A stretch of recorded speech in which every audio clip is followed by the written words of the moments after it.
The Maysuds have been in the headlines from time to time ever since the British rule and during the War on Terror.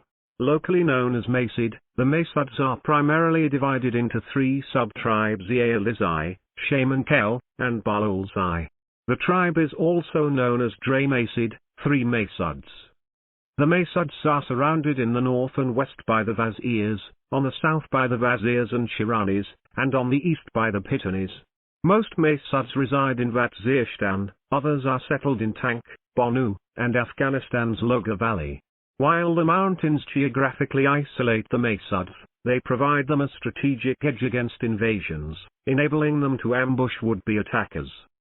Muhyiddin Maysid, known as Mullah Powender, is considered an icon of the anti-imperialist movement. Between 1893 to 1913, all anti-British actions were carried out under his patronage, which is why he is also known as the King of Maysuds and Badshah-i-Taliban. Massoud tribesmen killed a number of British servicemen and administrative officers of the Raj. Initially, the British opted to deal with them through the Nawab of Tank as an intermediary, but that initiative proved unsuccessful and Tank was repeatedly attacked by the Maysuds.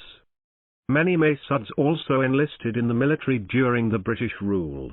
In 1910, Mullah Powender visited Afghanistan, where he was persuaded to stop his tribesmen from enlisting and to resist the construction of roads. In 1911, as part of economic empowerment from Calabar to Paizu and Tank, a railway track project was approved for which 2,000 Maysuds were employed while another 2,000 were hired to construct Shob Road. Mullah Powender considered the establishment of a communication network as detrimental to their freedom and continued to attack British officers. Maysuds are possessive about their freedom. Although the imperialists had great expectations of the Maliks in helping to expand their footprint, the British forces were unable to capture strategically important locations in the Massoud areas. It was in 1889 that Robert Bruce D.C. Der Ismail Khan proposed the Maliki system for Waziristan. Bruce selected the Maliks and graded them according to their influence. While replicating Robert Sandeman's policy in Balochistan, Bruce failed to realize that the Baloch and Maysuds had different tribal dynamics. The Maysuds were more democratic, hence their chiefs were not as powerful as the Baloch Sardars to be able to influence their tribesmen. Bruce also did not station troops at a central point in Waziristan to assist the Maliks in case of emergency.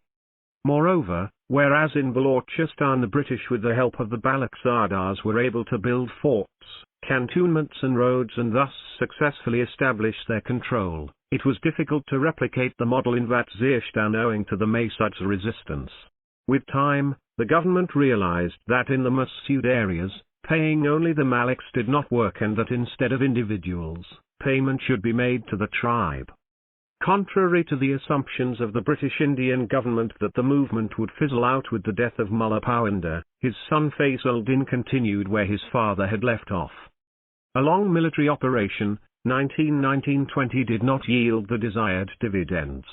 In 1924, an army cantonment was established in Waziristan and it was declared an active service area. Historically there was no internecine strife among the Maysuds. This changed with the rise of the Taliban. Until then, the Maysuds had only had disputes with the Wazirs and Pitanis over territory and grazing rights. Charles Chenovich Trench described the Maysuds in his book Viceroy's Agent as being very possessive about their freedom, while British Administrative Officer Olaf Carroll praised their proficiency in weapon handling and warfare. During the last 5 decades, many Maysuds have transited from Waziristan to Tank, where they bought property. In the 1970s, substantial numbers of them obtained employment in the Middle East. During the last few decades, their socio-cultural fabric has been greatly impacted by the arrival of the Arabs and Uzbeks in their tribal areas, the Afghan jihad, Talibanization, military operations, Middle East returnees, internal displacement and Afghan refugees. South Waziristan is the largest, 6,620 square kilometers, among the newly merged districts but has the least population density and shares a 107 kilometers long border with Afghanistan. The decision of the provincial cabinet to bifurcate SW into 2 districts will improve public service delivery and governance. However, the real challenge is how to synchronize the interests of the Wazirs and the Masuds, that will determine the success of such administrative reforms.